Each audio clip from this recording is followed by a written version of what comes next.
This is the Ford Ranger XLT, and it's one of Australia's favourite one-tonne utes. But in its current generation, it's been around since 2015. Is the Ranger just getting a little bit too long in the tooth, or can it still put up a good fight against some much younger competition?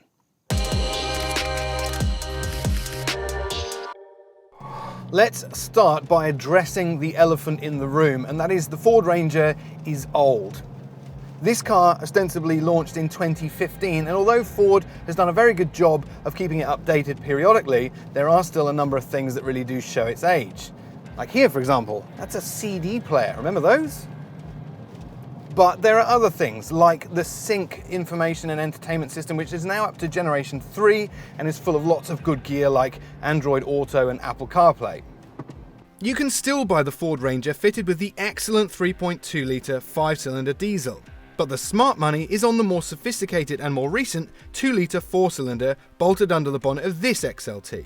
It might be smaller, but with a pair of turbos, the 4-cylinder pumps out 157 kilowatts and a massive 500 newton meters of torque. That's perfect for towing and making light work of heavy loads, but the standard 10-speed auto can hunt around the ratios a little unnecessarily compared with the 6-speed you'll get with the older engine. One-tonne utes are not renowned for their excellent ride quality, but the Ranger is actually still one of the best. Now I'm driving it on a road which is specifically designed for establishing ride and handling and noise and vibration. And although you can hear and see that I'm getting shaken around quite a lot, the composure and body control of this car is actually still one of the very best.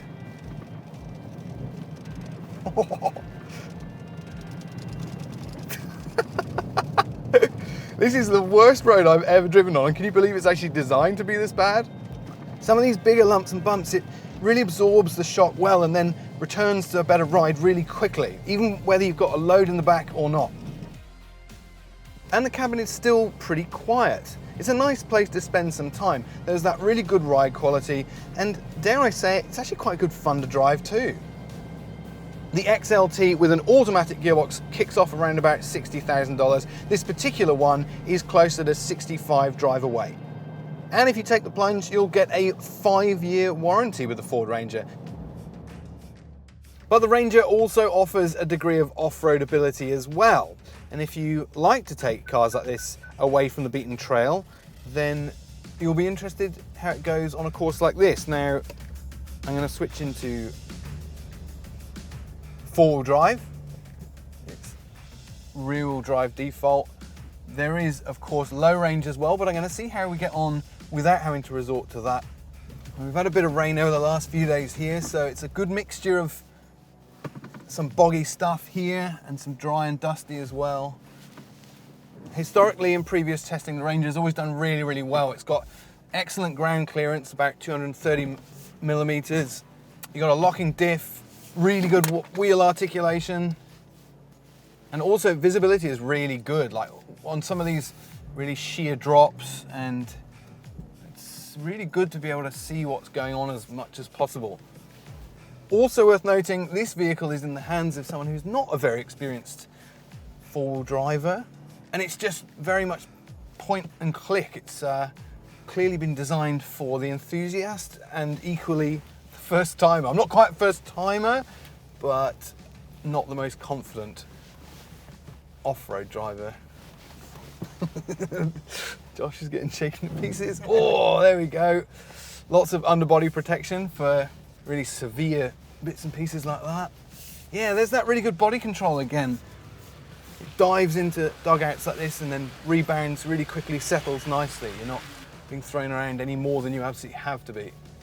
A lot of people favour an automatic gearbox for off-road driving like this. I can see why. It's one less thing to worry about. Really nothing bothering it so far. It was some really slippery stuff.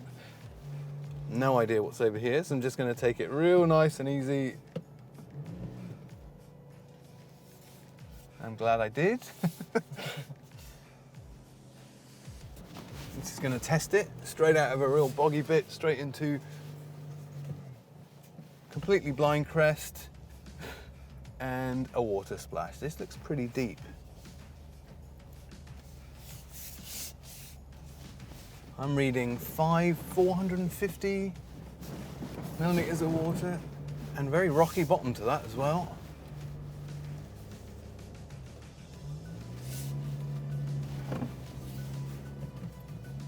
That was pretty impressive. This looks pretty serious climb. I've shifted to low range for this. Just point the Ranger at what you want to climb, give it a bit of diesel, and look at that. No problem at all. One of the reasons the Ford Ranger and all of its key rivals are so popular is because we've already established that on good roads and bad roads, it drives really well. It's comfortable and practical. There's room for 5 people on board.